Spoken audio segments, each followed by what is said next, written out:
Bismillahirrahmanirrahim. Assalamualaikum warahmatullahi wabarakatuh. Teman-teman semua, senang sekali bisa bertemu dengan Anda kembali dalam program 30 hari terapi. Kali ini kita membahas tentang citra diri. Oke, apa itu citra diri? Jadi teman-teman semua, ini seru nih ya.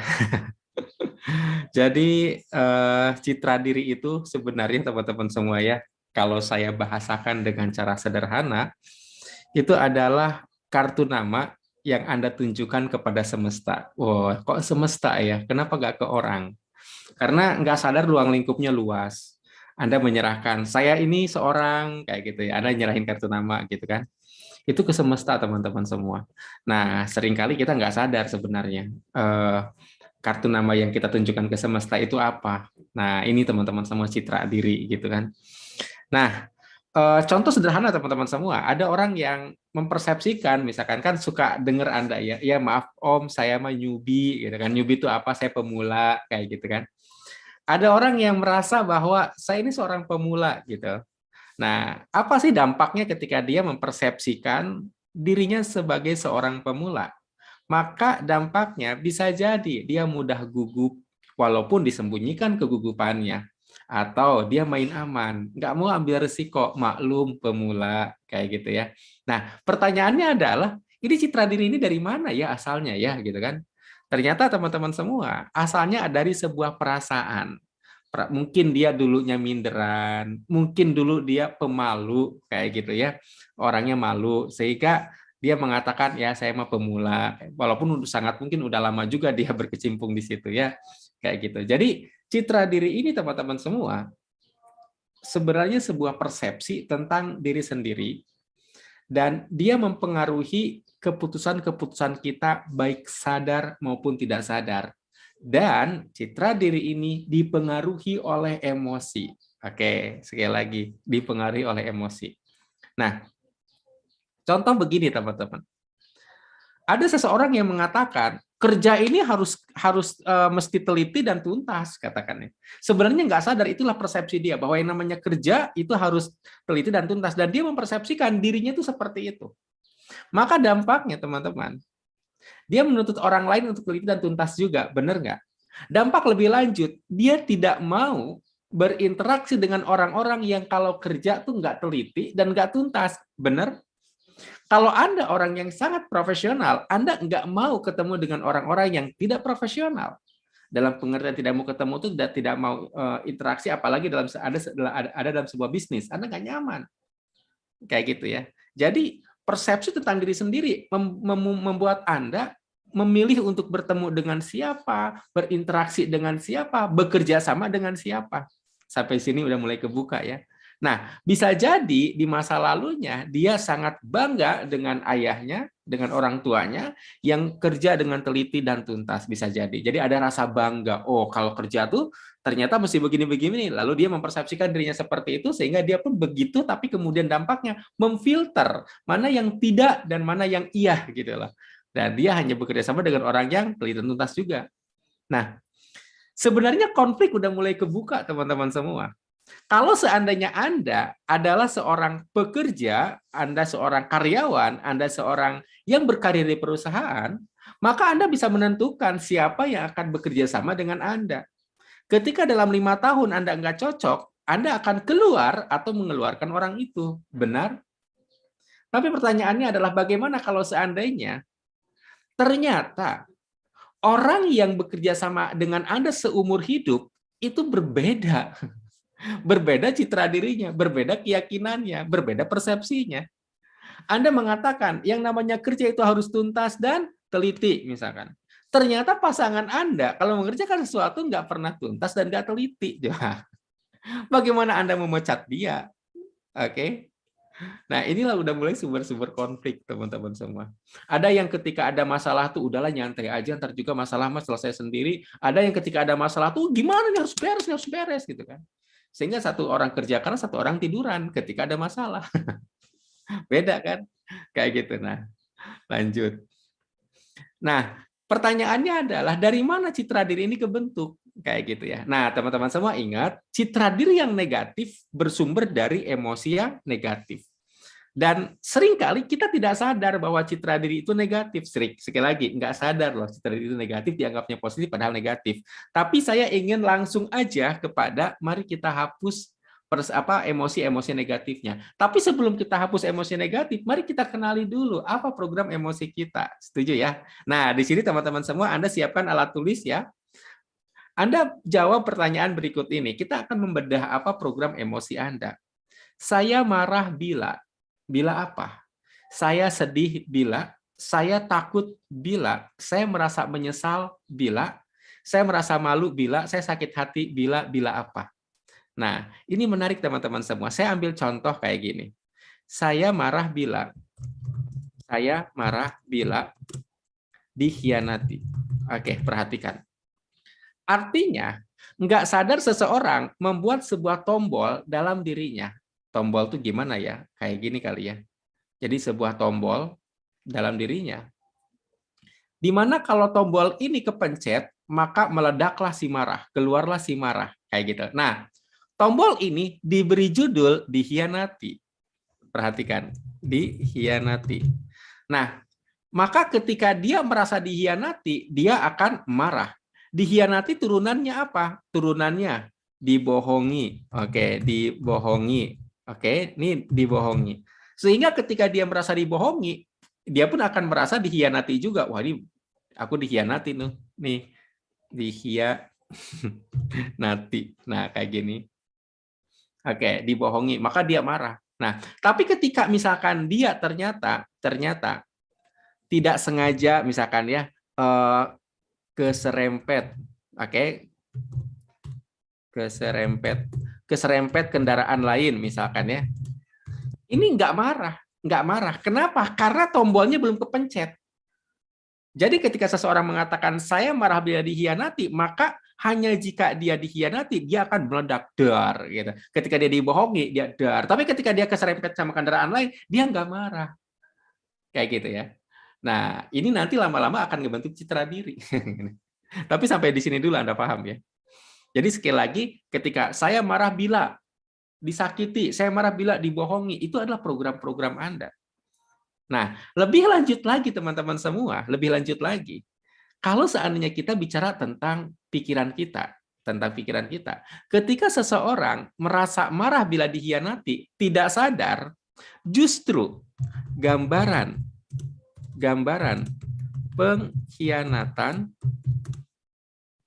pengkhianatan mendominasi pikiran.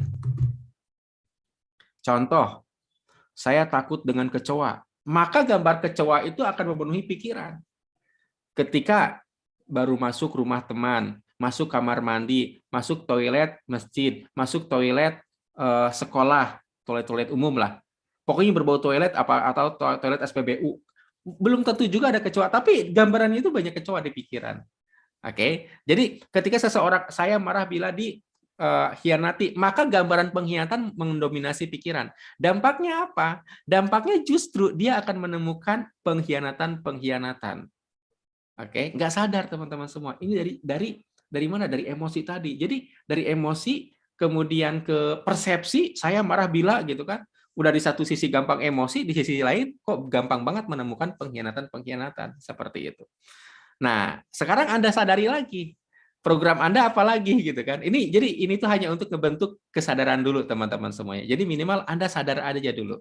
Saya sedih bila apa, saya takut bila apa, saya merasa menyesal bila apa, saya malu bila apa, saya sakit hati bila apa. Sekali lagi Anda jawab itu semua. Oke. Nah, selanjutnya perhatikan. Kita akan ngebedah emosi positifnya. Saya merasa bahagia bila apa? Saya merasa kaya bila saya merasa dicintai, berharga. Jadi yang penting 4 teman-teman semua. Merasa bahagia, merasa kaya, merasa dicintai, dan merasa berharga. Nah, sekarang mari kita bedah lagi nih. Ini menarik juga nih. Ada orang yang mengatakan, saya merasa kaya, merasa kaya bila punya uang 1 miliar. Misal, punya uang 1 miliar. Pertanyaannya, ini sudah terjadi apa belum teman-teman semua? Kalau misalkan belum terjadi, maka karena saya belum punya uang 1 miliar, maka saya belum Kaya. Apa kebalikan belum kaya? Miskin. Kayak gitu. Sehingga nggak sadar dia mempersepsikan aku ini miskin, citra dirinya miskin.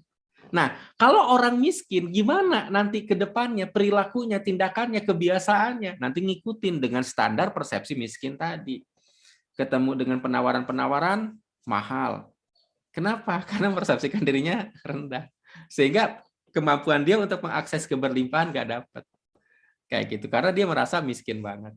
Oke, ini contoh teman-teman semua. Nah, Anda sekali lagi bisa jawab dengan pertanyaan-pertanyaan yang lain. Saya eh, merasa kaya bila apa, saya merasa dicintai bila apa, saya merasa berharga bila apa. Silakan Anda jawab. Nah, pada akhirnya teman-teman semua, persepsi-persepsi Anda ini ngebentuk satu persepsi lagi bahwa ini sudah tercapai dan ini belum tercapai tadi itu. Ketika saya merasa kaya bila punya uang 1 miliar, maka ketika saya belum dapat uang 1 miliar, maka saya merasa miskin. Oke, sehingga nggak sadar. Ketika program-program emosi merasa bahagia, ternyata saya bahagia bila keinginan terpenuhi, dan ternyata keinginan belum terpenuhi, maka saya merasa menderita, gitu kan. Nah, dengan kata lain ternyata kita terjebak dengan persepsi sendiri. Persepsi apa? Menderita, miskin, dicampakkan, atau rendah diri. Manakala bila tadi itu belum tercapai dalam program kaya, bahagia, dan lain-lain. Kayak gitu ya. Jadi ini persepsi teman-teman semua. Inilah citra diri. Oke. Nah, tanpa disadari teman-teman semua, persepsi Anda tentang diri sendiri ngebentuk ekosistem dengan siapa Anda bersama, pekerjaan apa yang Anda geluti, makanan apa yang Anda sukai, teman-teman mana yang Anda sering bergaul, itu nggak sadar ngebentuk teman-teman semua. Bahkan di mana Anda tinggal. Kalau Anda merasa orang kaya, maka Anda nggak mau ada di lingkungan kumuh. Kalau Anda merasa orang sehat, Anda tidak mau ada di lingkungan kotor. Benar nggak? Kayak gitu ya. Jadi ini akan mempengaruhi Anda. Maka dengan kata lain, ketika dalam realitanya Anda merasa, kok saya hidup di sini, kok saya keadaannya seperti ini jangan-jangan ada persepsi keliru diri Anda tentang diri sendiri. Dan ini bermula dari apa? Dari emosi. Nah, jadi kita udah mulai nih, teman-teman semua, membersihkan program emosi Anda yang negatif. Oke, jadi kita udah mulai. Kenapa? Untuk membersihkan persepsi-persepsi atau citra diri Anda sendiri. Kayak gitu ya. Indikasinya adalah ketika Anda merasa hidup Anda tidak nyaman, berarti ada yang keliru. Ketika Anda merasa lingkungan Anda nggak nyaman, kok pasanganku begini, kok anakku begini, kok mertuaku begini, kok di kantor kayak gini, kok penghasilanku sekian, kok aku tuh begini gitu. Pokoknya ketika ekosistem Anda bermasalah, Anda ada yang keliru dengan diri Anda gitu kan. Nah, kita sekali lagi ingin membedah program emosi Anda. Selanjutnya adalah kita akan melakukan terapi. Oke, nah sekarang terapinya gimana? Terapinya adalah ini mirip dengan proses mengupas bawang, teman-teman semua. Jadi dari mulai satu-satu dulu kayak gitu ya, dan ini butuh kesabaran. Nah, tapi teman-teman semua saya sarankan Anda untuk berdoa dulu sebelum melakukan proses terapi apapun. Terapinya Anda berdoa dulu. Ya Allah, saya berniat melakukan terapi ini untuk mendekatkan diri kepadamu, untuk menjadi ikhlas dalam ibadahku. Maka temani hamba ya Allah, temani sepanjang hamba melakukan terapi ini dan mudahkan prosesnya. Sungguh Engkaulah yang menterapi hamba, Engkaulah yang maha menjaga. Cukup itu aja teman-teman semua ya. Anda boleh screenshot kalimat ini, boleh juga Anda tulis, terserah ya. Nah, selanjutnya teman-teman semua, kita akan mulai dari mana? Anda tahu teman-teman, seorang ibu yang sedang mengandung dan emosinya ada dalam emosi tertentu, maka anak yang lahir dia memiliki emosi yang mirip dengan emosi si ibu yang sedang mengandung tadi. Benar nggak? Ada ibu yang sangat bahagia sekali ketika hamilnya, maka anak yang lahir periang. Ada ibu yang sering merasa cemas sekali, maka anak yang lahir pun gampang nangis. Kayak gitu ya. Jadi itu dari situ. Nah pertanyaannya adalah, terus saya dulu ibu saya emosinya apa ya? Nah kita nggak tahu kan. Nah dari sini teman-teman semua ya. Jadi yang perlu Anda lakukan adalah Anda membayangkan ada ibu hamil sedang mengusap perutnya. Oke, jadi Anda bayangkan ada seorang ibu hamil mengusap perutnya, rasakan sentuhan lembut tangannya, rasakan cinta dan kerinduannya, lalu dengarkan dia mengucapkan dengan lembut kepada janinnya, aku mengasihimu nak, aku menyesal, maafkan aku, terima kasih. Berulang kali. Oke, berulang kali.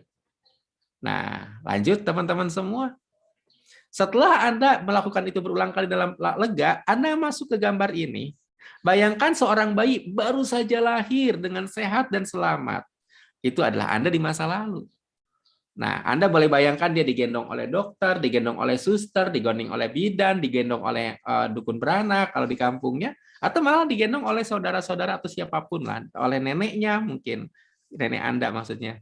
Oke, Anda bayangkan bayi baru lahir, lalu ucapkan, aku mengasihimu, aku menyesal, maafkan aku, terima kasih, sampai merasa lega.